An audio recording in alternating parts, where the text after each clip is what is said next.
Good evening. Good evening. Pleasant Ridge Historical Commission thanks you all for coming to this evening for the story of the coming of 696. I think we all know how the story ends. I'm going to tell it to you anyway. The Walter P. Reuther Freeway. My name is John Wright. I'm a Pleasant Ridge resident of 38 years, and tonight I'm going to share with you the Pleasant Ridge homes and businesses that are lost forever. And we'll see why our town didn't want the freeway and fought the state of Michigan for over 30 years. We'll see pictures of the freeway construction with some of its unique features. And former Mayor Ralph A. Castelli Jr. will share with us the city's negotiations with the State Highway Department and our settlement. And finally, we'll share in some of the events when the two segments of I-696 were joined and East met West. As we go through the history of the expressway this evening, please feel to share any memories you might have. We have the traveling mic here. And have a question, or even if you want to amplify what I'm saying, we'll be glad to hear what you have to say and what you have to share. 25 years and 1 month ago, on a snowy, rainy, wet night, if you weren't out there wanting to drive on the expressway for the first time, you may well have been at home. And look, I've got to say this about tonight's lead story, and let me put it this way. We've been working on this lead story for the past 33 years, so if we don't get it right, man, we are in big, big trouble. So hello, brand new freeway link-up, and good evening, everybody. Well, it's a crosstown commuter's dream finally come true. St. Clair Shores to Novi in about 30 minutes driving time. After 3 decades and hundreds of millions of dollars, the Suburban Express is ready finally to roll. East meets west as the final phase of the Walter Reuther Freeway opens to traffic for the first time about 1 hour from right now. But the ceremonies are already underway. Jim joins us now live. Jim? Let's get serious. This group is gathered for a ribbon tying ceremony denoting that East meets West. That'll occur in just a few minutes. Take a look back. A short while ago, there was an indoor ceremony at the Oakland County Community College Auditorium in Royal Oak. An array of dignitaries headed up by the Governor, Jim Blanchard, and Transportation Director Jim Pitts. Oh, the opening of the final section of I-696 is not only a blessing for drivers, communities along the route will also benefit economically. Royal Oak, in particular, is banking on the expressway to spur new business development. It's First News Team. A 33-year-old dream becomes a reality tonight. The grand opening of I-696 linking east and west, and thousands of drivers are putting it to the test.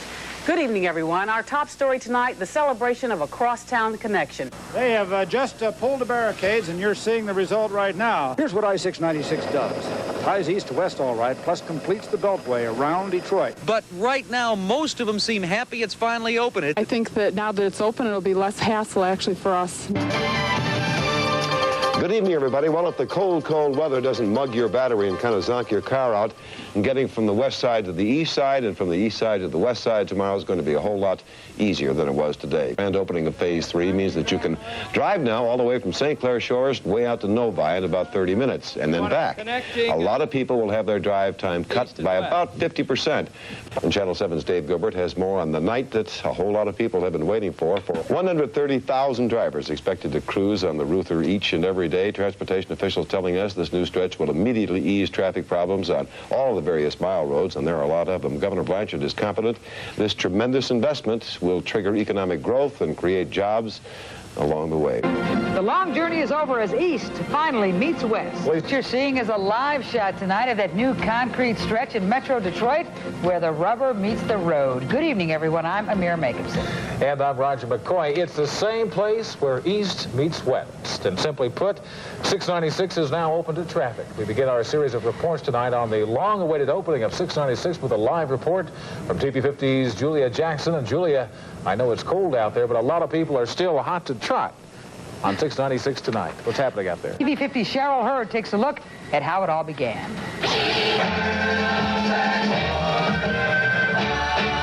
Well, no doubt about it, Walter Reuther would be pleased, and many motorists are looking forward to moving across the city more easily. But will the new link mend the so-called rift between the East and the West? TV 50's Audrey Summers reports. The opening of I-696 is a fusion of sorts. The long wait finally is over. After more than 30 years and millions of dollars, the Walter Reuther Freeway, better known as I-696, has been completed. East is about to meet West. And Rich, I understand the official opening ceremony is just about to get underway. Have they tied the knot yet? Well, today's opening is the realization of thousands of commuters' dreams. It means they'll be able to get from one side of town to the other much faster. News 4's Ned McGrath and Dennis Edwards decided to find out just how long it would take to drive the new stretch of freeway. We'll have more on today's activities, plus a look back at what it took to get to this point on News 4 at 6. Carmen? Well, for Detroiters, East and West finally have met. How did it go? Oh, it was cold, Mort. Icy, but a big success. And now, TV2 First News at 4:30. After 32 years in the making and hundreds of millions of dollars, this final stretch of I-696 is ready to open. Now, the old east-west Metro Detroit joke used to be, you can't get there from here. Now, with the opening of I-696, you can.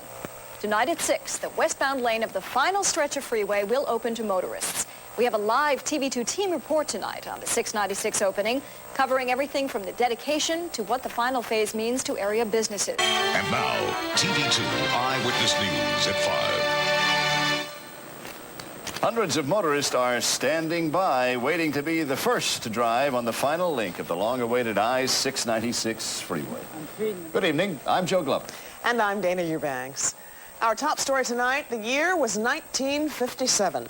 The Soviets sent the first satellite into space to orbit the Earth, and state officials announced plans to build a freeway from Novi to Roseville. They're going to take a ribbon and Velcro it together to show East meeting West, so that's what we're awaiting right now. But Anna Mae Ambley welcomes the opening of 696. However, at this hour, metro area drivers, as you have just seen, are eagerly awaiting their chance to drive from east to west without a stoplight. On Eyewitness News at 6 o'clock tonight, we will show you the first drivers to roll down the highway, and we'll have more on how the new road will benefit the communities along its route. And now, TV2 Eyewitness News at 11. In more news, East has finally met West, and because of it, commuting in Metro Detroit will never be the same. Now, traffic got rolling here about 6 o'clock tonight, and not without a lot of fanfare. In any case, East is meeting West as a result.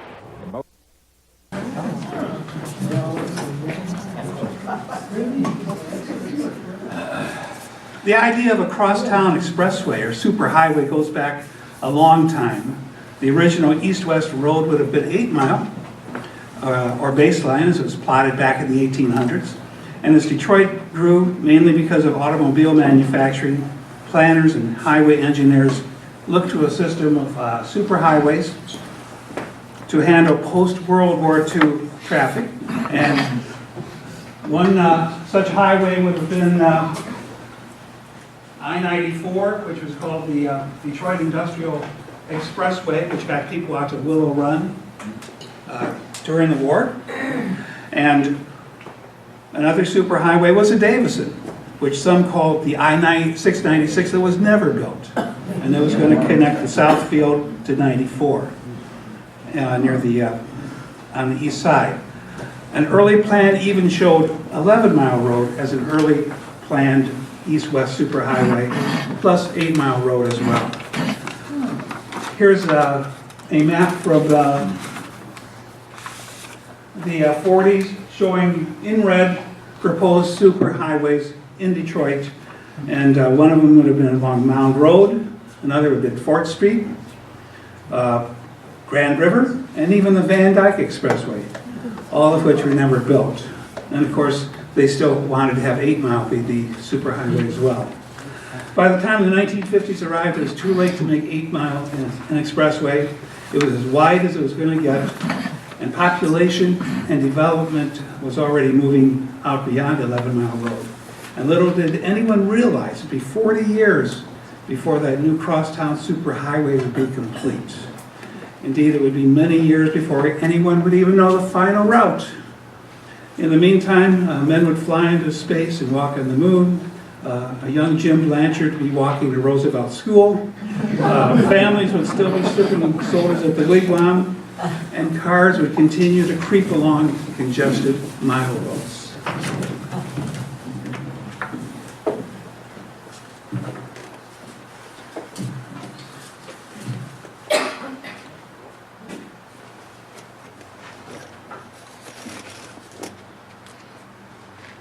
Here's a DTE aerial view from 1946 showing our city and the area surrounding it. And notice the open areas. This is up around Oak Park. And Tom Boyd once told me just wide open out through Oak Park. And part of it was even swampy. There's other open areas up around Millington. In 1952, the areas in Oak Park had filled in, but we were still open around Millington. And a plat map from that time shows Indiana and Oakdale and Maplefield and Ridge empty right into 10 Mile Road. 10 Mile Road back then was this sleepy little 2-lane road. And some people say there were sycamores along the way. And what did you say they were, Kathy? Chestnuts. Chestnuts along 10 Mile Road. There's the old zoo fence there, and of course our water tower. There's Ridge Road going up to 10 Mile Road, and the wreck would be there to the left. And out there in the center was the, and this is like a map just against the back wall, based about 1970 or 72. And along Woodward and Millington, this was all going to go away. There's Amy Joy up at the corner. And here's the plat map from back then. We have one of those against the back wall. But you see up there at the top, those are the lost courts.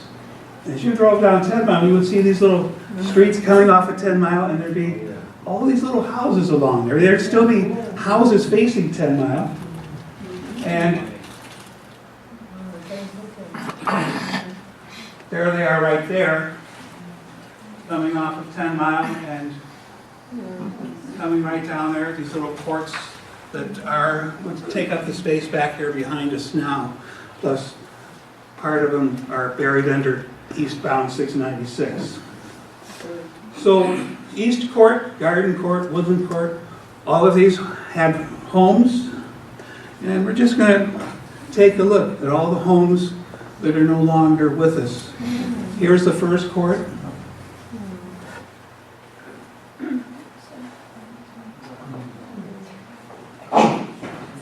Garden Court was the next street coming off of 10 Mile.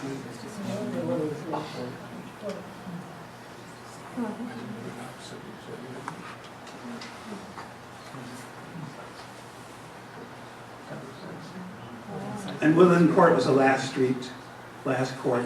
A lot of single car garages back in those days. This is from 1957. We actually set an assessor around every home in Pleasant Ridge to assess the value, and they got inside of each house. We have those assessor records and pictures like this of every home in Pleasant Ridge from 1957. And when you stop in at the Pleasant Ridge Historical Museum, right behind City Hall, we'll be glad to dig the one out for your house. We can even make copies of that information for you for a slight donation.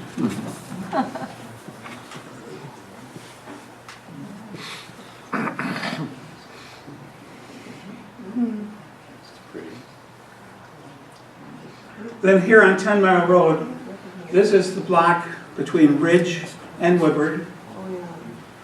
And I don't know much about this one, but the second one, a lot of people in this town know about.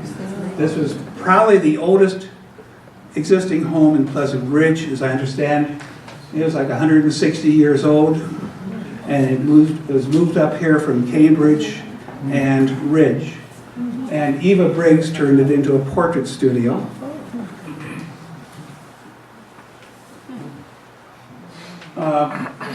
Scott dug up the tax records. Her winter taxes were $672. And what they sell this one for, I think $30,000. The next house was another big house. This became a sanctuary. I remember walking by it, and that moved up to Washington. And Moving down West 10 Mile, looks like a doctor's office.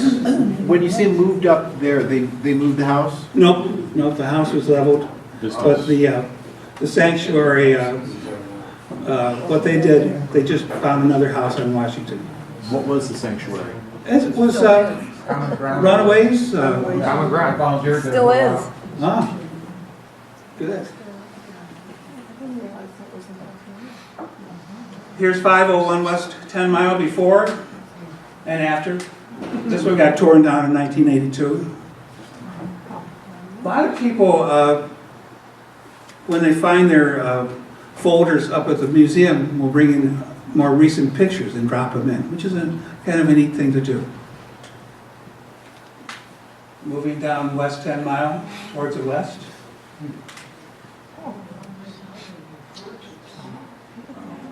There's some great houses here.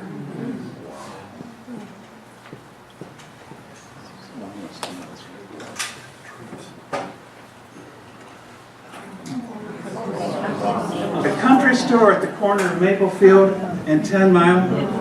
I don't remember it. Does anyone send you up there for a loaf of bread? Yeah. And they had really good meat to make into this pork meatloaf. And I think that's what it was called. It was really good. It was specially ground. Someone told me you could call up there and they'd deliver. Yes.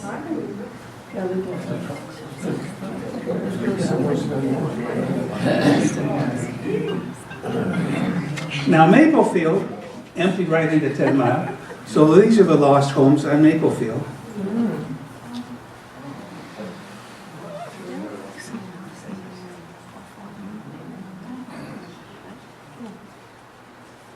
I'm hoping someone will say, oh, I used to live there. Oakdale.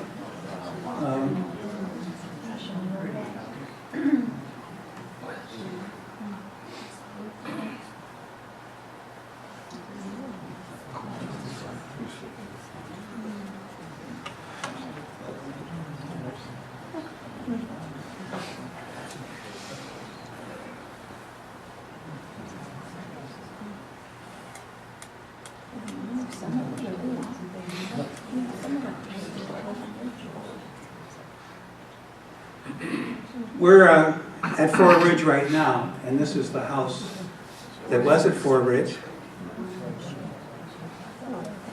Another view of this, and here are some property records for it. Here's looking at it from the side. This became the wreck, and they had early auctions there. And back behind it, out here behind us was the tennis courts and the old police booth. I met, Mona's husband told me that he got his driver's license in that police booth way back when. This is the Fort Ridge, which was opened in 1961 with a pool. And right near us are the open to the air changing rooms. And they didn't have the fancy locker rooms there. But down towards again is the room we're in right now.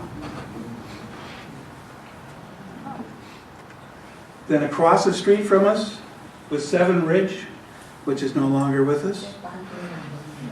And then moving down that 2-lane 10 Mile, oh, there's the old zoo wall. Yeah, Amy Joy. We were out there walking there one night, and this is what greeted us. You know, I think this is the only picture I ever saw without a police car in that parking lot. So what year did that go away? What year? About? Well, we were married in 78, so they were actively taking these houses down even in the 70s, and in it's been 80 to 82. This would have come down. There was a restaurant called Brothers in there somewhere. I don't remember where exactly. Brothers?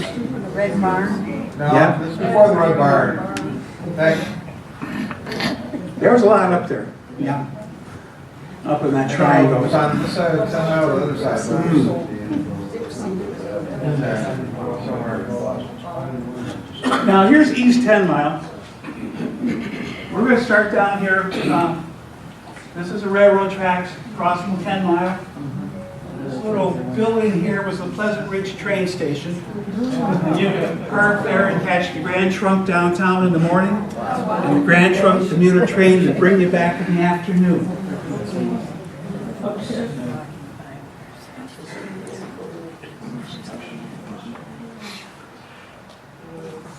Kensington. All of this will go away. A lot of this up here will go away.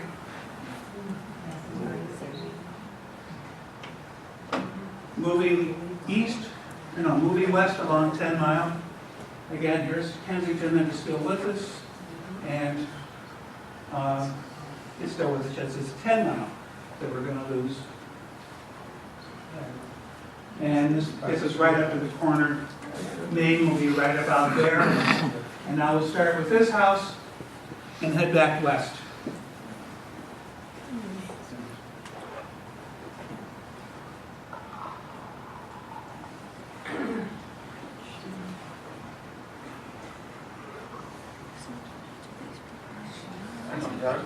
When were these photos taken? 1957. The assessors went out and took all these pictures and helped bring your houses up to date as far as taxes.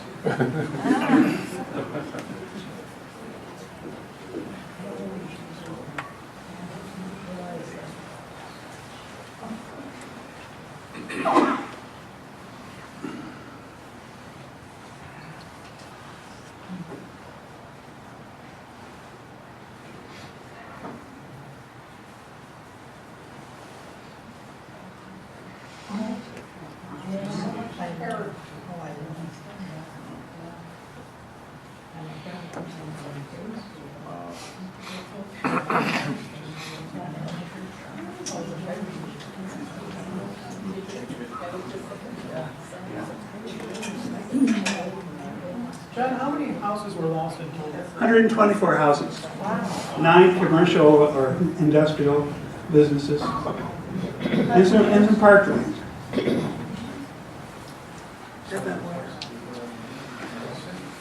Oh, okay. And there are a couple new buildings. Water.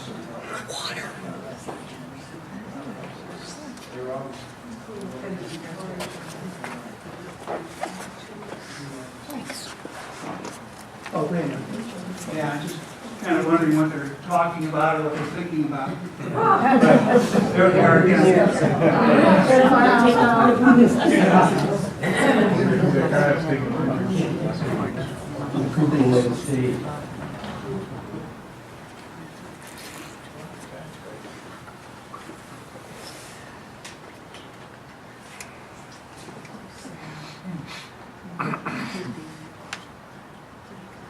Here we are at the end. There's the parking lot for the train station. I think we've got that sign over at the Historical Museum that says Pleasant Ridge. And on the other side, this building's still here. But back in '57, that was a fuel company. And what they stored in these silos, I have no idea, but they're not there anymore.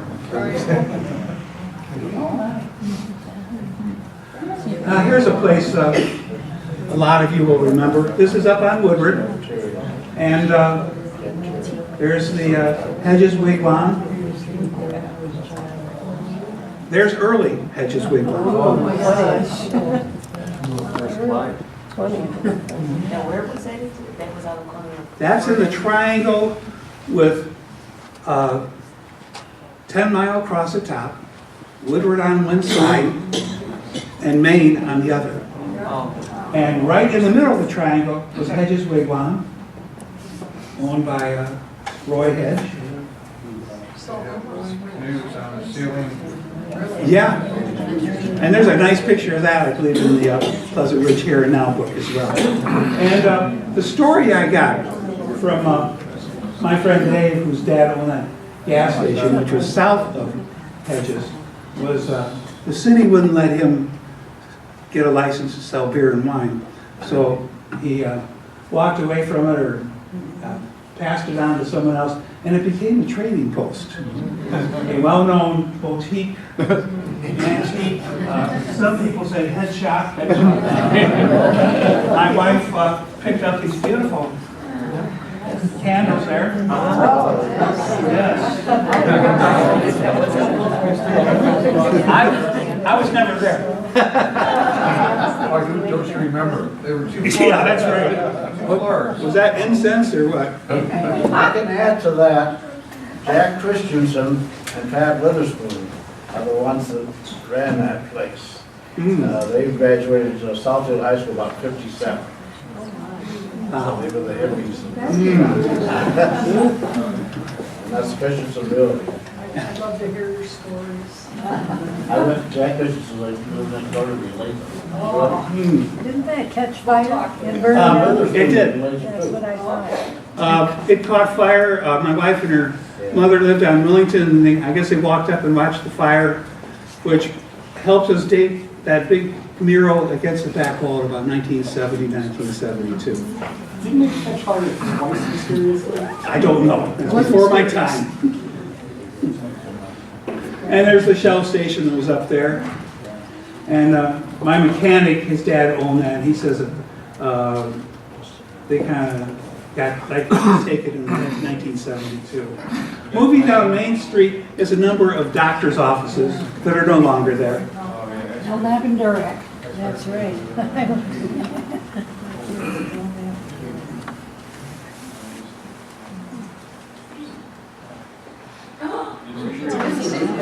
I understand this was up Woodward, north of the zoo.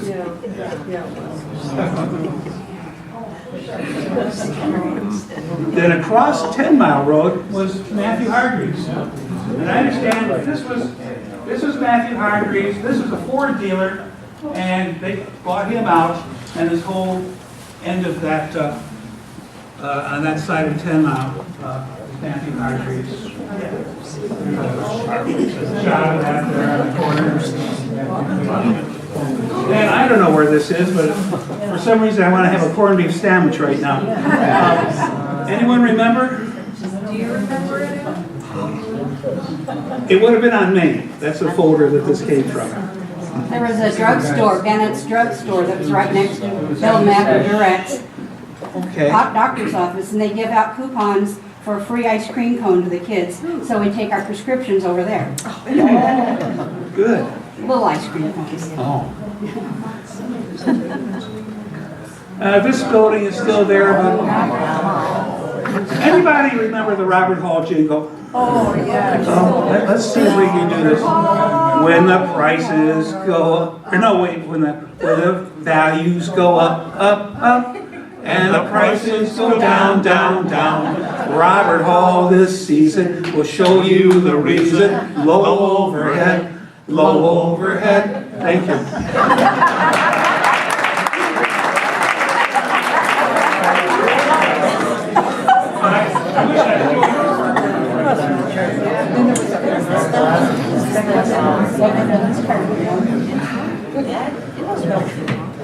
I'm going to move on now to the part that I would call not in my backyard.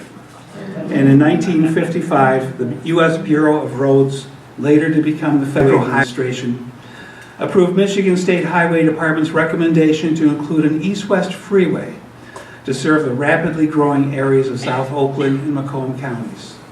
By 1956, the plans called for the freeway to connect with I-96 on the western end and with I-94 on the east.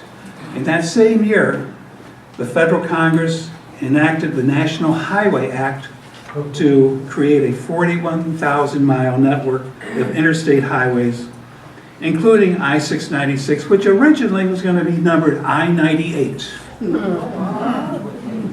So in 1960, Pleasant Ridge receives a plan for a major east-west freeway, and they don't like what they see, and they ask all South Oakland County communities to oppose the expressway. And in April of that year, Royal Oak rejects any routing of 696 through Royal Oak, except along 10 Mile Road.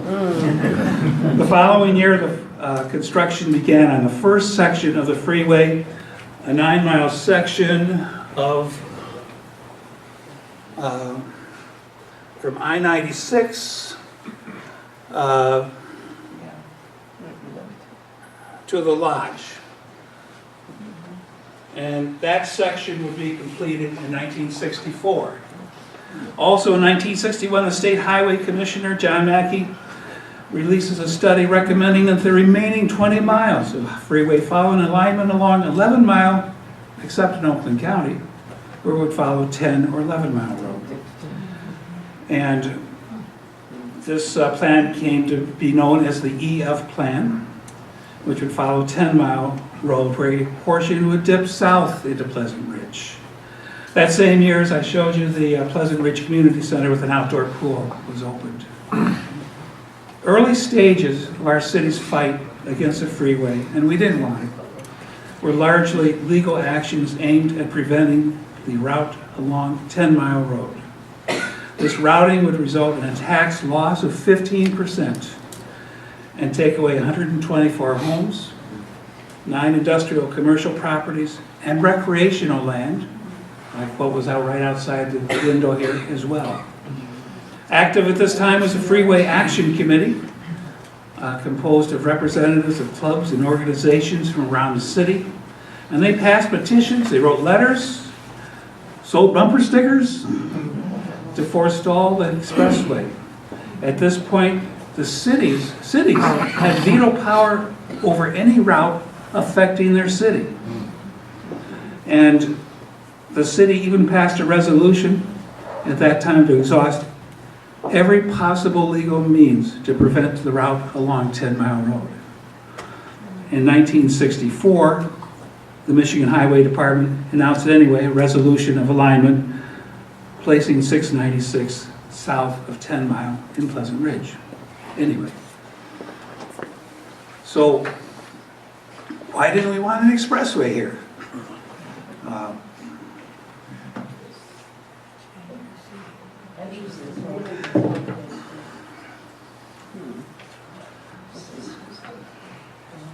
Wait a second. The next several years pitted the state, which knew where it wanted the expressway, against Little Pleasant Ridge, which said, not through our city. Even a 16-hour marathon bargaining session with Governor Romney would not budge Pleasant Ridge. We weren't giving in. Governor Romney said, okay, we'll get the state legislature to pass a law calling on binding arbitration to settle the dispute between the city and the state. So why did we want the expressway? Some people felt the freeway threatened the very life of our diminutive city. We already had a small tax base and high taxes, and the freeway would take away anywhere from 10 to 15% of our tax base. Many people felt that the areas north of Pleasant Ridge were growing so much that 12 Mile or even a mile road further north would be better for a crosstown freeway. Indeed, many felt that 10 Mile would become the new 8 Mile road. And the suburbs would all start north of here. And the highway department started taking houses in the 70s anyway, so that half of the feared tax-based loss was already gone by the end of the decade.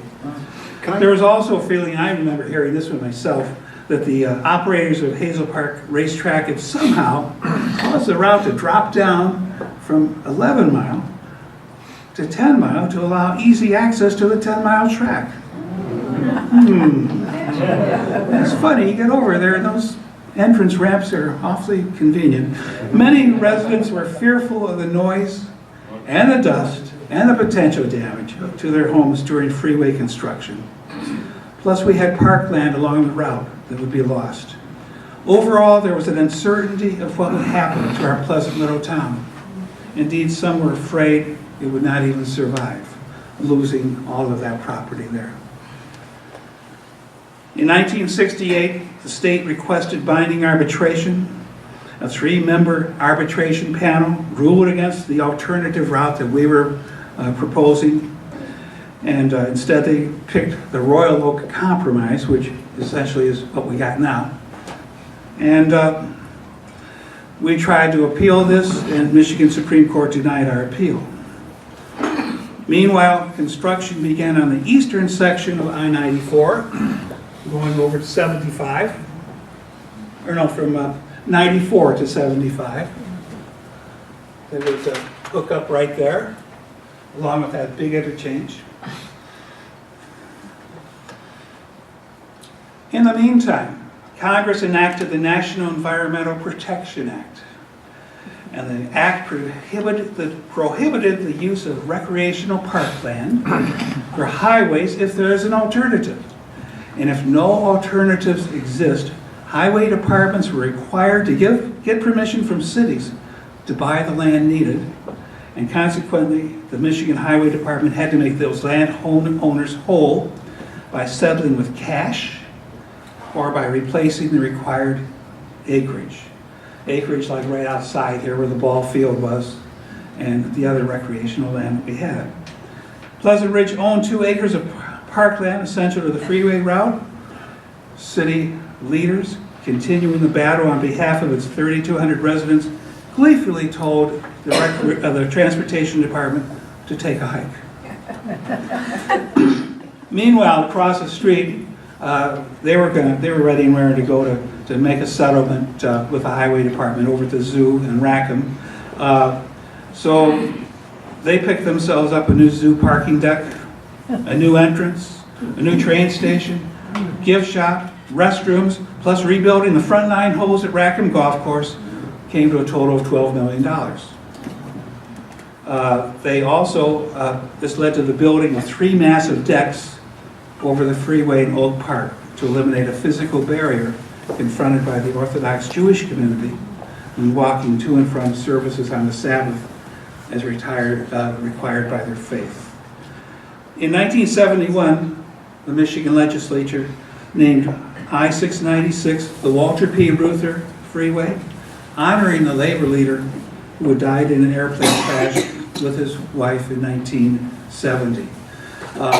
I do have bios about Walter Reuther over on the table, available if anyone wants to take one tonight. During the 70s, the state began negotiated purchases of homes and businesses along the proposed route of the freeway.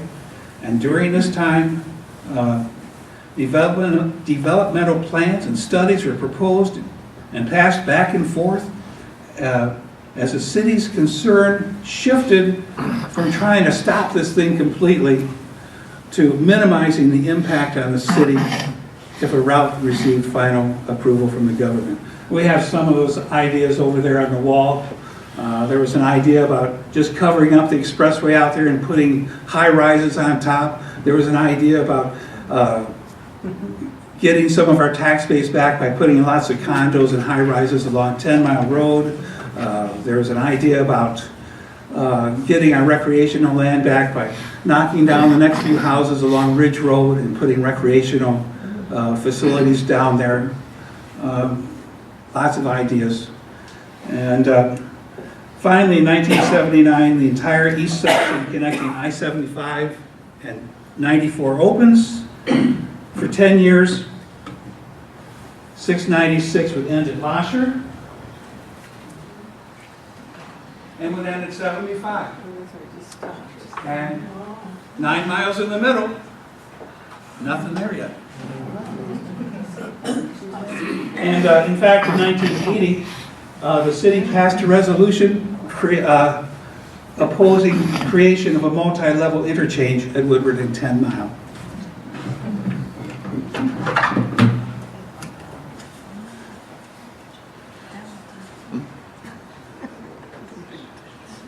So those pictures you've got up there, that's going down then the lodge at Lazar? That's right. This takes you right down to M10, and this is the road you would take to get to 696. Okay. Right there. The left exit that's there. Right. And this is coming from the east side right up to the top over I-75.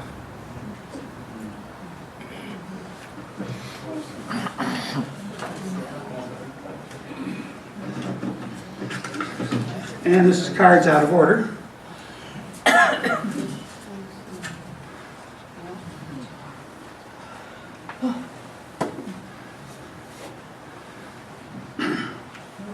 Finally, in December of 1989, as you just saw on the TV, the final section of the freeway was built, and in 1989, and the cost to Pleasant Ridge were those 124 homes and businesses, and the total cost of the expressway of the 696 from beginning to end was $436 million. And in 1984, Ralph will talk about the settling the long-standing lawsuit that we had with the state of Michigan and how that came about. I'd just like to go over now some of the construction of digging the ditch. And this is looking at Ford Ridge right there across what used to be 10 Mile Road. And they removed 448 trees along the way here, $43,000 for that. Dug up 1 million cubic yards of dirt, laid lots of concrete, put up 2 miles of protective fence. Look at the 38,000 square yards of topsoil, 17 tons of mulch, and lots of grass seed. And the texturing on the walls, that was 107,000 square feet of wall texturing, and more than that for the smooth finish there as well. Plus 7 miles of the sound barrier wall. And that's not a sound barrier wall there, that's over at the zoo, and they're getting, yeah, the zoo wall, which is coming down. Wasn't there some talk about the pollution or the fumes from the cars going over? And yeah, the city of animals? Detroit was concerned about the effects of the interchange and the interstate, but as soon as they got the parking deck and the $12 million, that kind of went away. There's Mayor Young, I believe, his name used to be up on the ladder tower as well. And, oh, this is one of the plazas over in Oak Park, so the Orthodox community on the Sabbath could walk to their Sabbath services. And they're very nicely done. One is 2 acres, another is 2 acres, and one is 1 acre. They've got play structures, ball fields, sledding hills, walking paths, shuffleboard courts, game tables, benches, and we've been there for art fairs and things like that. I think the state did very well there to put that in. Here's just north of us, right out of these windows. If you wanted to go to the zoo back in the day, you would walk up Ridge Road there, across that 2-lane 10 mile. There's the entrance to the zoo. Made it pretty easy, and I think back in those days it was free admission too. Yeah, I remember walking. And Marge Halls gave us some of these pictures. This is the old tennis courts with the zoo across the street. Looks like the gang is getting together to play a little tennis, but it's going to be hard to do with all that construction stuff there. That's Marge right there. Looking out her back door when she lived on Woodside, she got a ringside seat of the construction back there. And because those houses are gone that were behind her, and the courts as well. There's a big old mound of dirt or something over there. Sand. And hello, I'm putting up your wall today.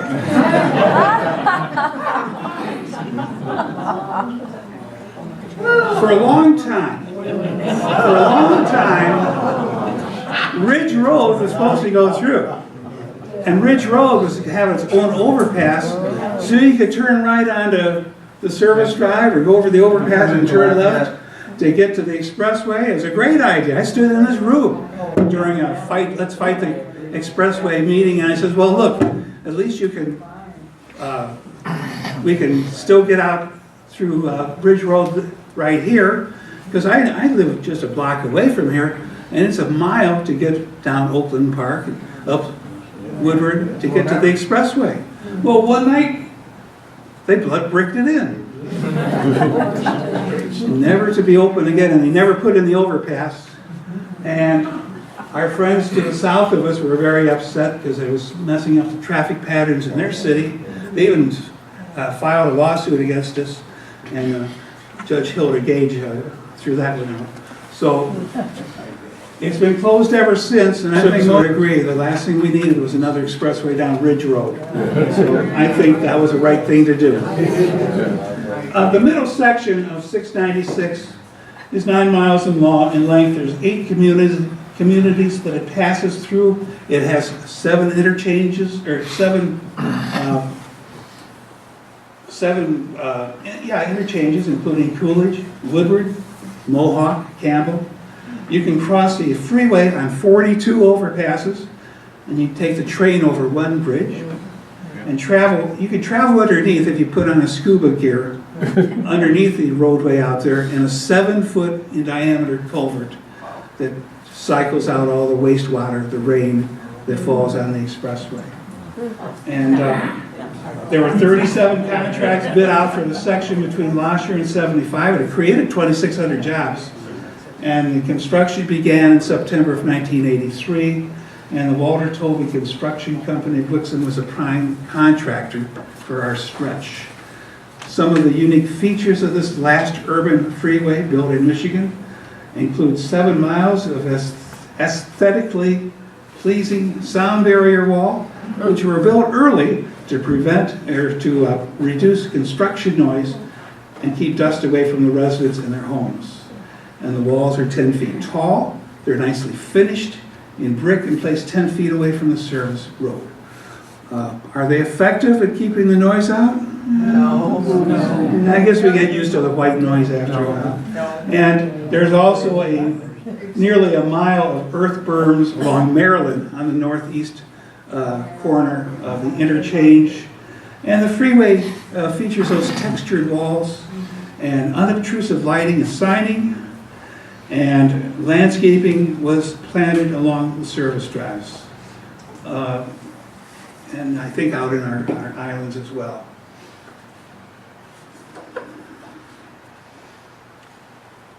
Here's one of the walls right behind us.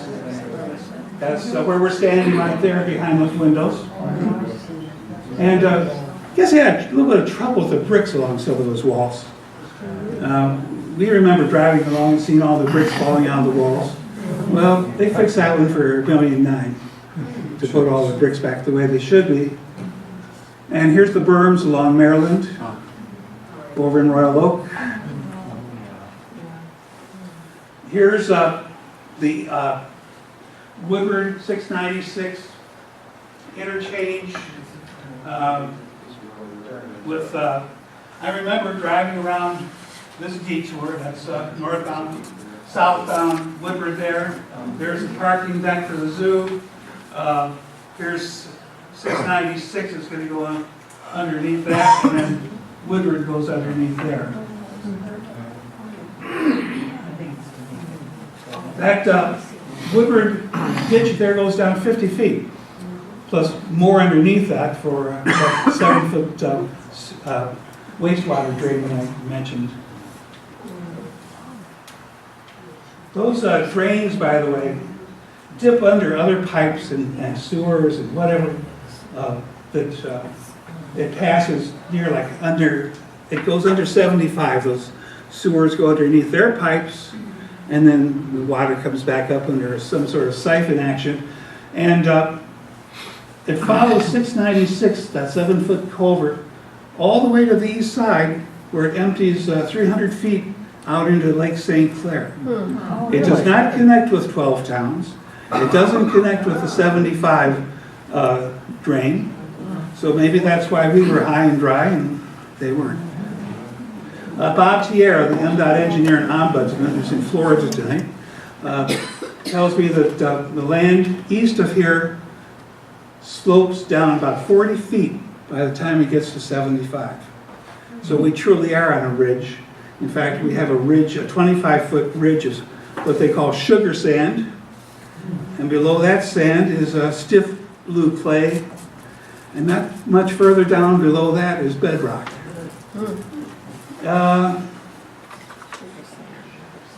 The interchange here, $31 million interchange, was called the biggest project since the Zilwaukee Bridge.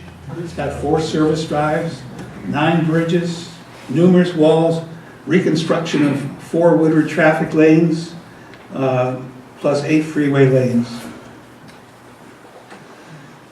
Before construction began, homes and buildings that were along the route needed to be acquired. The state had about 80 people that went out to acquire about 2,500 parcels needed for the entire 28-mile-long freeway. They had liberal payouts. They helped homeowners get loans for new homes, great moving benefits, and when they acquired buildings housing businesses, they had their own team that would hold on-the-spot auctions to empty the buildings right on the spot. In some cases, they would even relocate your business. He told me that they moved the Stevenson Club 3 times, and I don't know where it is today, so. Homeowners who were near the freeway route were also given an opportunity to have an inspection to establish the condition of walls and floors before construction in case there's going to be a claim on construction damage. And he told me that there were about several hundred claims over the 8-mile route, all for cracked plaster, none for foundation or floor damage. And we also had our own MDOT ombudsman here at Pleasant Ridge, Vicki Foodridge, who did a very good job of communicating with our residents right here in the city.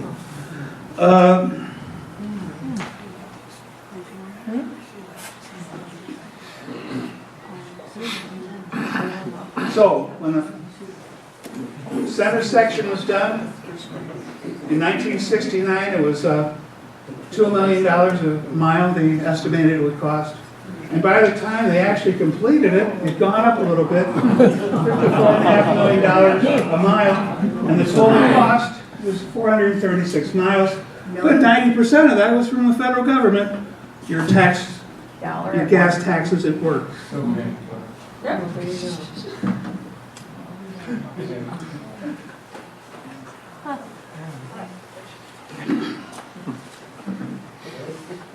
So we've gotten into when the freeway opened, and now I'd like former Mayor Ralph Castelli Jr. to talk about the settlement that we arrived that we got from the state.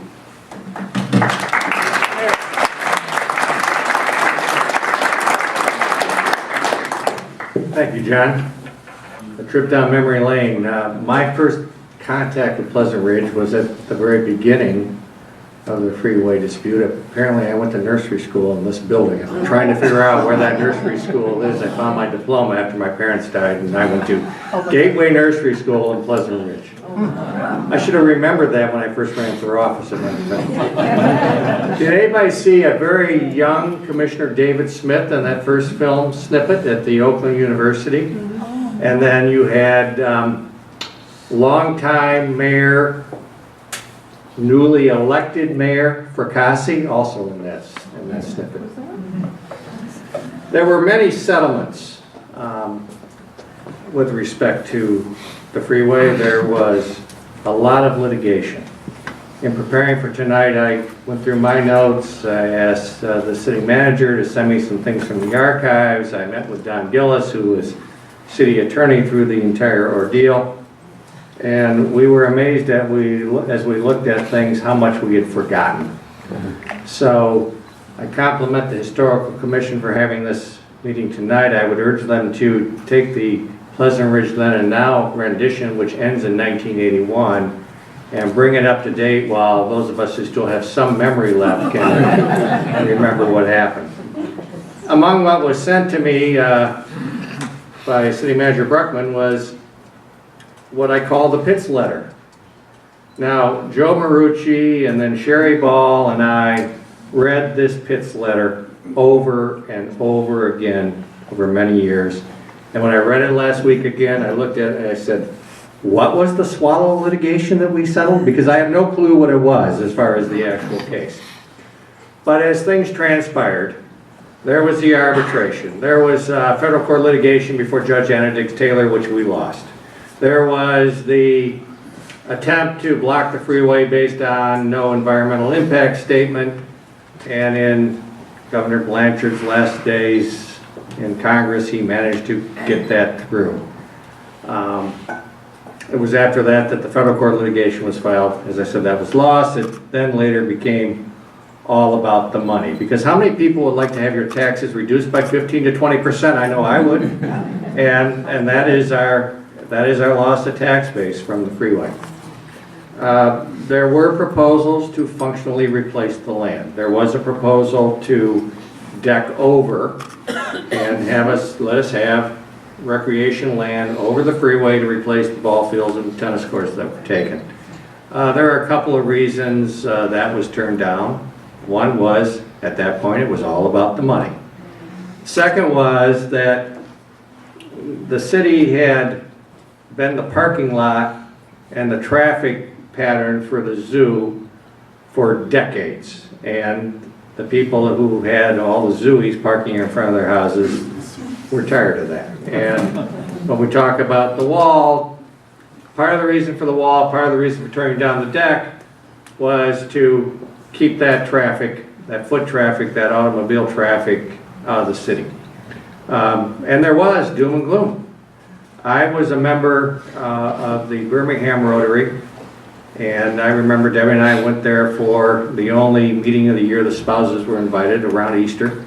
We had just bought our house on Elm Park, and one of the Rotarians in Birmingham told me how we had just thrown away our life savings by buying a house in Pleasant Ridge. By the way, we did get a good price because we negotiated the final price at noon, and the owner was holding on to her price and we were holding on to our price. And at 12:30, the people working on the freeway came off their lunch break, and they were doing the sheet piling that day. And so we were sitting there on a beautiful August day, and the birds were chirping, and it was nice and quiet. And at 12:31, you heard whump, whump, and then a knick-knack fell off the shelf. And so she said, "How about your price and my interest rate?" And I said, "I just happen to have an offer in my pocket." I had 16 offers in my pocket, but that's a different story. So anyway, the freeway was built. John asked me how come the settlement took place so long after construction was complete, and that's because Michigan has what's called a quick take statute, and apparently was also part of the settlement of the Swallow litigation. They got to take the property and figure out through the courts what we got paid for it later. And so what did we lose? We lost some recreation land. But we were a city of a half square mile, which I tell people is, somewhat illusory because 10% of it is under the freeway. So we're less than a half square mile. And through Don Gillis, we engaged condemnation counsel, Mason, Steinhardt, and Jacobs, at that point, one of the top condemnation firms in the area. Now the two lead attorneys who represented us are deceased. And they brought in a couple of appraisers, a fellow by the name of Bill Walsh and Jerry Anderson. And they came up with a theory. Because of our size, based upon a case on the western side of the state dealing with a condominium association where condemnation was involved, taking this recreation land on the other side of this wall was tantamount to condemning the entire city. Because in condemnation, you get to claim damages to the parcel that's taken and then to the remainder of your parcel. So if you have a business building and they take the parking lot and leave you with no parking, they don't pay you just for the parking lot. They have to pay you for the loss of value to your business building. So the theory was that taking this recreation land in a city of a half square mile took away a lot of our flexibility to ever deal with anything again. And so this litigation transpired. This is after a lot of the mini settlements. I gave the Historical Commission a copy of the Pitts letter. You'll see a lot of the other settlements that are in here. The Wellesley parking lot was one of those mini settlements. The drainage under 696 was a big deal, and in this last summer it really paid off. Streetscaping and that type of thing. But the end litigation was about the money. So when they do a quick take, they have to make a good faith estimate as to the value of the property, and then they have to write you a check for that amount. So they came up with a good faith estimate of about $690,000. And they wrote the check, and we cashed the check, and we put it in the bank. Partway through the litigation, through discovery, we found out that they had another appraisal in their drawer. It was higher. So they didn't tell us about it. It was about $300,000 higher.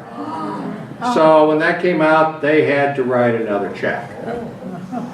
So when John talks about our friends at MDOT, that's kind of like the Michigan State or the Michigan coach saying our friends in Columbus. We weren't friends, we were enemies, we were in a death fight.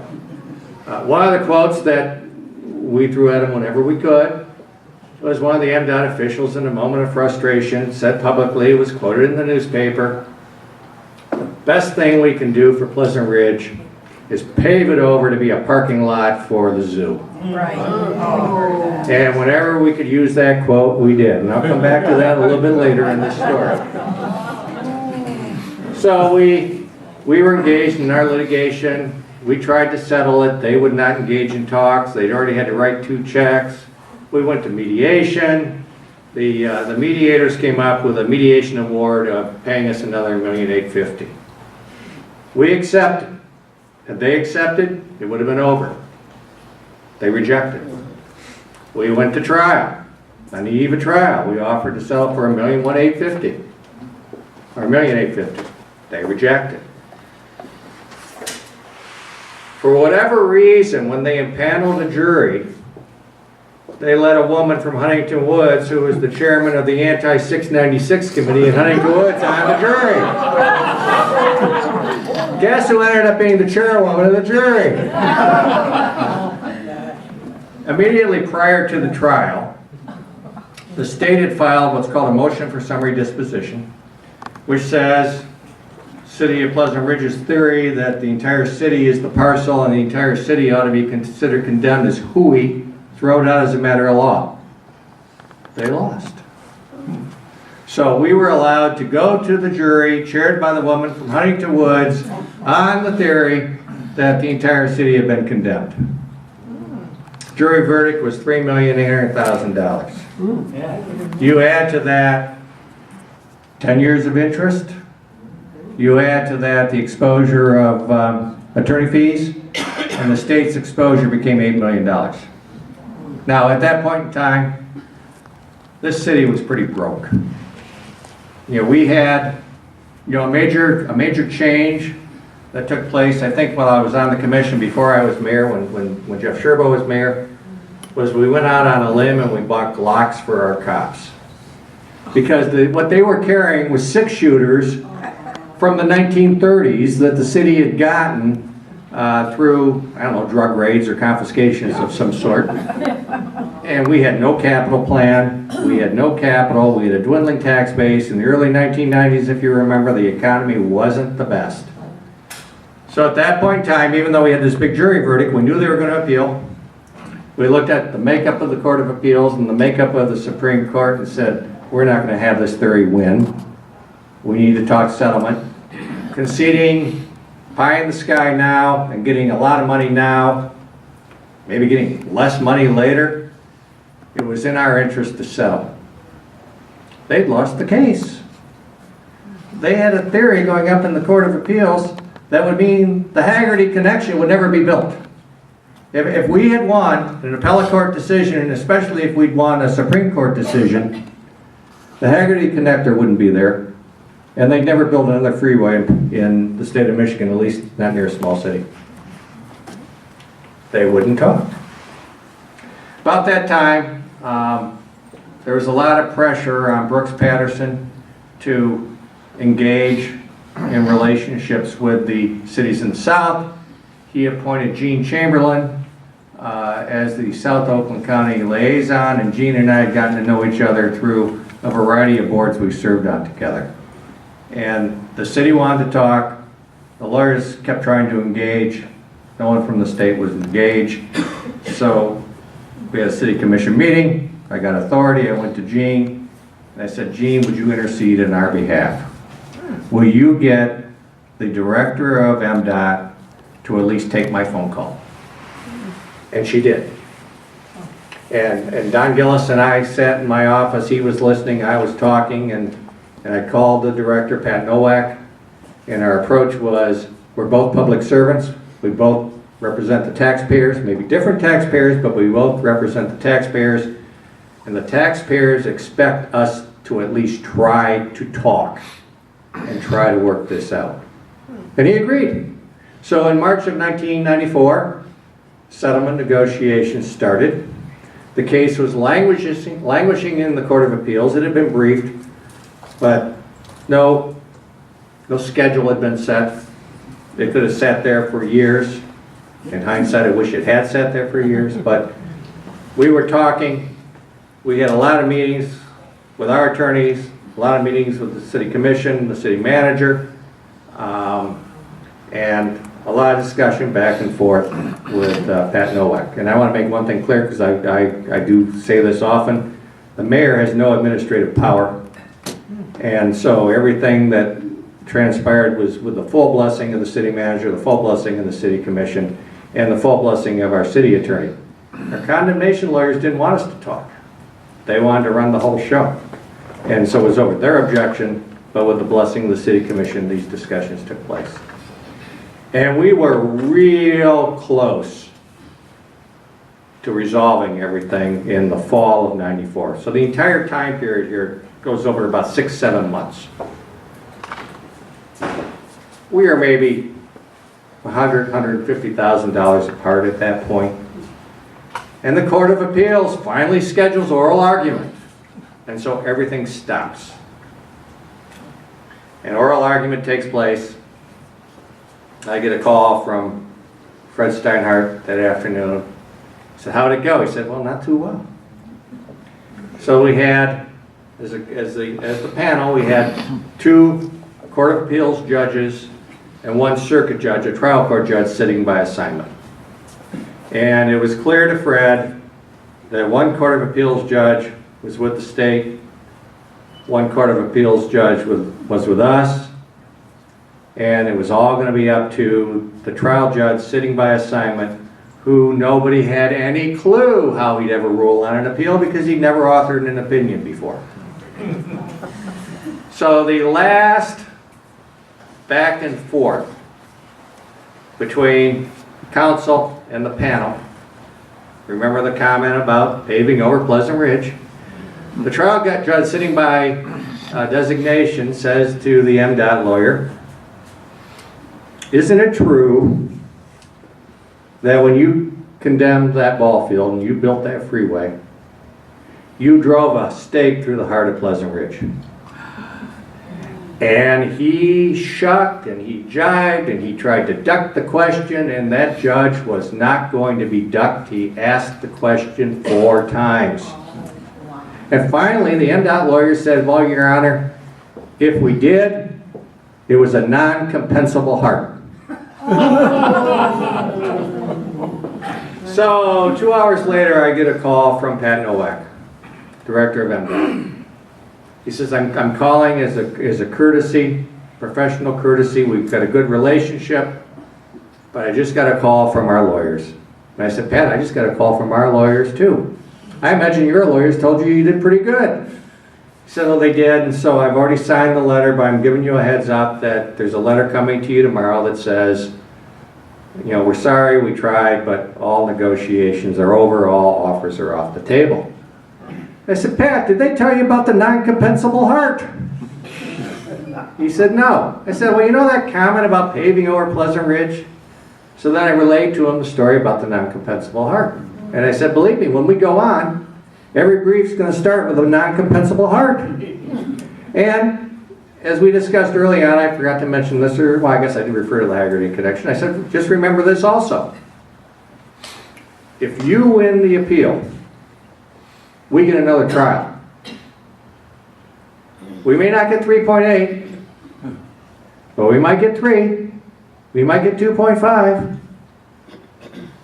But we get another trial. We get another bite at the apple. We get another jury. If we win the appeal, you pay us a lot more money, and you'll never build another freeway in this state again. So I got the letter the next day, except that there was a postscript at the bottom.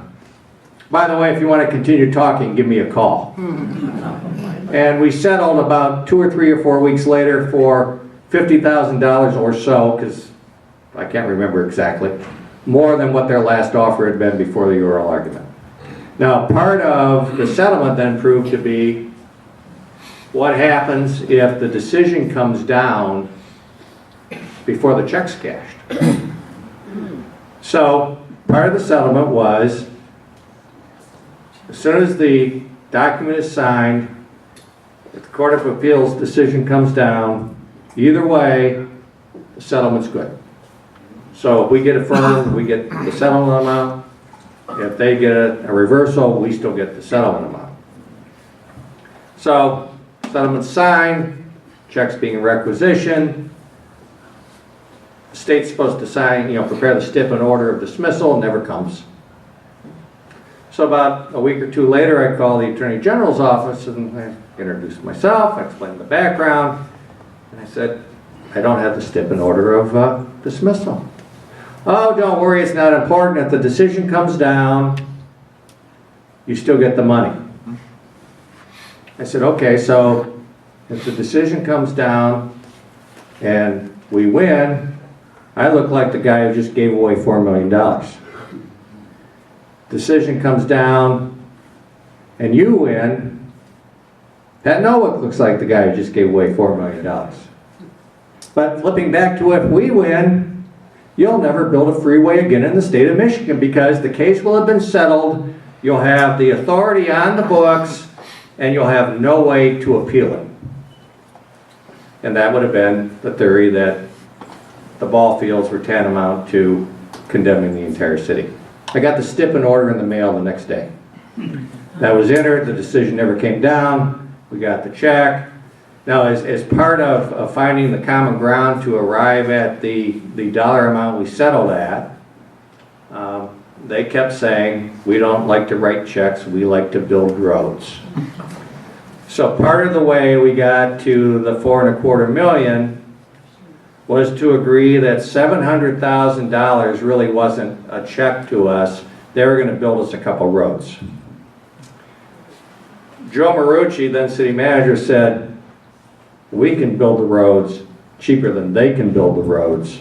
We'll get more pavement if we control it. And that was about a month of negotiation, but they finally agreed they would pay us that money, but we would earmark that money for roads. And so the infrastructure improvement program at Pleasant Ridge began with spending that $700,000 to do the first roads that were done back in '95. In the meantime, before that, is one of the many settlements, was when Ridge Road was resurfaced before we took jurisdiction. Then obviously we had to pay attorney fees out of the settlement. It was a contingent fee. It was a large check. The lawyers agreed to a compromise on part of that, so they took less than they were contractually entitled to. And the rest of the money went into the segregated capital asset fund. And since that date, there's been over $3.1 million spent on the betterment of Pleasant Ridge from interest from that fund, and not a penny of the principal has been touched and remains protected. And so that's where we stand today. Hopefully we never have to fight a battle like that again. I never thought when I was in kindergarten or nursery school sitting here I would have been involved in that settlement 30-some years later.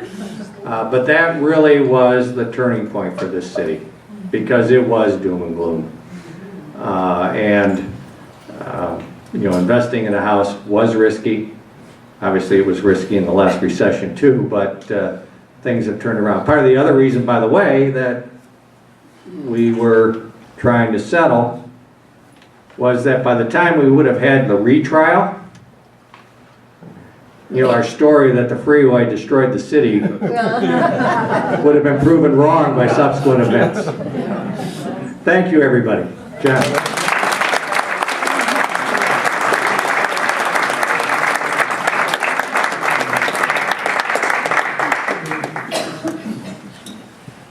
it is right there. City of Pleasant Ridge, $4,250,000. Thank you, Ralph. Bring him to my basement. Okay, it's just about time to go, but we'll just cover a couple things, fun things that happened for opening day. And the first one was Run the Ruther. It's a fondly remembered event to celebrate the opening of the Ruther. Was the Run the Ruther 5K and 1 mile fun walk. It was held a few days before we opened the expressway, and it was billed as the first and only run and walk. And a bunch of us were, we all got there on the westbound ramp going down to the expressway, and we ran, well, they ran, and I ran and walked down to Coolidge and back, and then the walkers just stayed on the eastbound side of the expressway with a shorter course. And that was sponsored by the Daily Tribune and the Motor City Striders. And entrants in both races received official Ruther Run t-shirts. I meant to wear this during the construction part. And there's the official t-shirt. It's got a coffee stain. Does it? Yes. We'll put that over in the museum anyway. And they had nice badges for winners and for plaques, and it was a cool and crisp day. There's the ribbons that they gave away. 5,000 people ran. It was much bigger attendance than they ever planned. It was a beautiful day. It was a nice sunny day. There's Betty. Is that you and your family? Come on, Betty. They're showing off the textured wall back there behind them too. And the lady, Brenda Peak, the MDOT publicist, told me that they really did get a lot more people on that run than they were expected, until they opened the other stand up at the Blue Water Bridge, when they had 200,000 people run across. The opening day, you see the picture of Pleasant Ridge's own Governor Jim Blanchard at the ceremony, and they had the opening ceremony and ribbon tying ceremony with Velcro to keep the ribbon together. And as you saw, Carl Levin and Don Rigo and Sandy Levin and local mayors from along the route.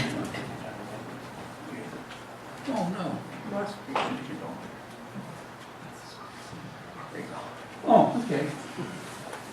So, just ahead of the evening rush, the final middle section of I-696 was open to traffic at 5 o'clock that day, and it was envisioned to be there in the 50s.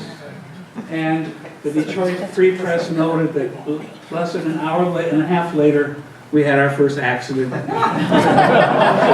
6 the Ruther, and 3 cars collide on the westbound lanes just east of Emlyn, Woodward Avenue in Royal Oak. That was actually, a Pleasant Ridger was one of those people. Was it? Yeah. Jeff Nooner on Maplefield was in that first accident. Nobody was hurt, I mean, very much so. And here were some of the comments after when we opened the freeway. And yeah, Governor Blanchard actually lived over here on Woodside Park. And when they bought the house, they never thought it was going to go through. My wife and her mother bought the house over on Millington. And what did they tell you? They told us we were fools because that house, we would never stay in that house more than a couple of years, that they'd tear it down and put up condos. And 44 years later... Still there. And a fellow from Ferndale says, I've been watching this since 1982 when they first tore up 10 Mile. I just wanted to see what it looks like. It looks good. They did a nice job. I'm happy that it finally opened. And I think your friend Steinhardt up in Huntington Woods said that people in Grosse Pointe know more about the west side of New York than the west side of the Detroit area. It's been needed for a long time. And Oak Park resident, I'm delighted the freeway's here. I've been looking forward to it. Since 1954, when I want to get from east to west, I won't have to fight traffic, and that's true. My property values went up, and the plazas give me access back and forth across the freeway. And finally, an unnamed PR resident said, I spent 20 years of my life fighting that highway. It was a bad idea when the Eisenhower administration came up with it. Still a bad idea today. I certainly want to thank a lot of people that helped me pull this together, including MDOT, and sent me a lot of materials along with the footage from the news, from the TV stations, Daily Tribune. I got a lot of stuff from the Pleasant Ridge Historical Museum. I went and spent some time at Ferndale Historical Museum. It's down there on Livernois. You should stop down there and check it out sometime. They got wall-to-wall artifacts and pictures. And I met with the MDOT's ombudsman and the Brenda, the MDOT spokesperson. Especially want to thank former Mayor Ralph A. Castelli Jr. for, that was a great talk. Thank you, Ralph. And Don Gillis, who was our city attorney during the 80s. We had a DVD with him on back in 2013. I want to thank the Historical Commission members. I want to thank our city commission and mayor for all the encouragement that they've given me to pull this presentation together. Thank you so much. And also Jeff Stover, Pleasant Ridge resident with Tolby Construction, passed on some important things to me as well. And of course my wife Pamela, who helped me with the tenses on written speeches here. Let's see, we've got cake and a special freeway cake back there and cookies. Costco cookies, which we all love. A card to sign, and please help yourself to cake and cookies. A lot of what you saw tonight will be available at the Historical Museum, which is open the third Saturday. That's this Saturday of each month. And we want you to drive home safely tonight, especially if you travel on I-696 together. So John, one thing I read back years ago, and George Lingo's here, he might know the answer, but I remember hearing since Pleasant Ridge, since Ridge Road was built over the old Saginaw Indian Trail, which crossed right here, right in front of the zoo, that when they did the digging, they ran into some artifacts, Indian artifacts, which I'm told made their way to Lansing somewhere. And I was curious where those are sitting these days. I've heard a lot of stories about that, Kevin. The ombudsman told me that they were given to the city, and I've been down in the basement. I can't find them there. They weren't given to the city. So you did run into that story yourself? I did. In fact, I've got the archaeological information right here. And it was just right out here, probably where the eastbound lane is. And some of the things they found were prehistoric chert flake. They feel that the artifacts that they found were prior to the Civil War. Ceramic pieces, vessel glass, flat glass, clay pipe fragments, buttons, bricks, mortar, and plaster. An 1837 large U.S. cent, silver butter knife, and that's all that they listed. I wish I could have found it. I'd love to find it someday and put it up. I'll have to try to find it in Lansing and get it back here. Yes. Thank you for that, for passing that on. Any other comments or? I think everybody needs to give John a hand. He's worked incredibly hard on it.